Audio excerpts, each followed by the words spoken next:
नमस्कार दोस्तों, आज हम बात करेंगे हिंदू धर्म के एक ऐसे पर्व की जो केवल रंगों की मस्ती तक सीमित नहीं है, बल्कि इसके पीछे एक गहरी कथा, परंपरा और वैज्ञानिक रहस्य भी छुपा हुआ है। होलिका दहन।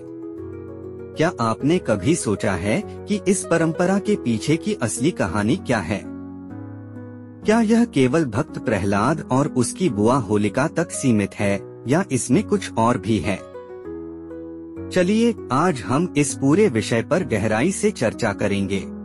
होलिका दहन की सही तिथि और मुहूर्त।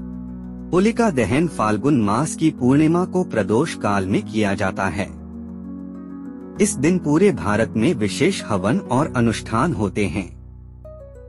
खासकर उत्तर भारत में इसे छोटी होली भी कहा जाता है, क्योंकि अगले दिन रंगों का त्योहार मनाया जाता है। सही मुहूर्त चुनने के नियम। प्रदोष काल में होलिका दहन करना शुभ माना जाता है। भद्रा काल में होलिका दहन नहीं किया जाता, क्योंकि इसे अशुभ माना जाता है। होलिका दहन का शुभ मुहूर्त 13 मार्च 2025 की रात 11:26 से 14 मार्च 2025 की रात 12:29 तक रहेगा। इस शुभ समय पर होलिका दहन करना बेहद फलदायी माना जाता है। सबसे पहले गाय के गोबर से होलिका और प्रहलाद की मूर्तियां बनाई जाती हैं। पूजा के दौरान रोली, अक्षत, कच्चा सूत, हल्दी, बताशे, नारियल और 5 प्रकार के अनाज चढ़ाए जाते हैं। होलिका दहन की रहस्यमयी कथा। आपने हमेशा यही सुना होगा कि होलिका को वरदान प्राप्त था कि वह आग में नहीं जलेगी, लेकिन इसके पीछे की असली कहानी शायद बहुत कम लोग जानते हैं। हिरण्यकशिपु एक अहंकारी राजा था जो खुद को भगवान मानता था। उसने अपने ही पुत्र प्रहलाद को विष्णु भक्ति के कारण कई यातनाएं दी। जब वह किसी भी तरह से प्रहलाद को मार नहीं पाया, तो उसने अपनी बहन होलिका को यह जिम्मेदारी सौंपी।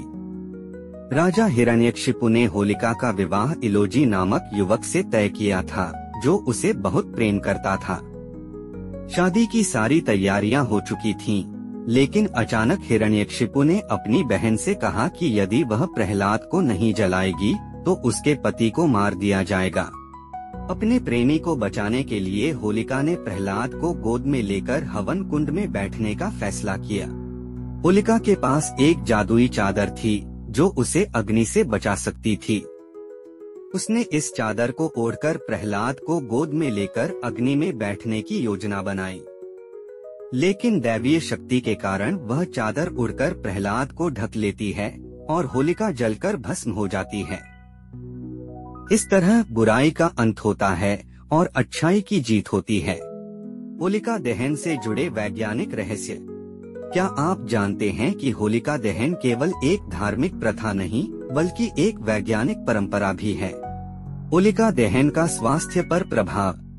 आग की ऊष्मा वातावरण में मौजूद बैक्टीरिया और विषाणुओं को नष्ट कर देती है।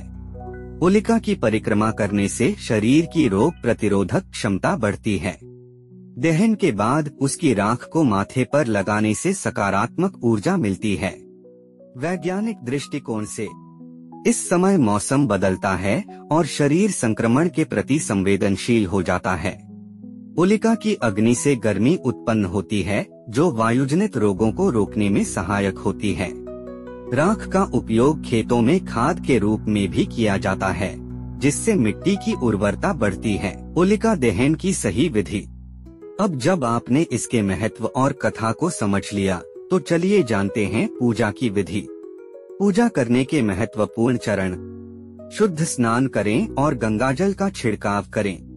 पूर्व दिशा की ओर बैठकर होलिका की स्थापना करें। पूजा सामग्री में रोली, अक्षत, माला, धूप, पंचमेवा, बताशे और नारियल रखें।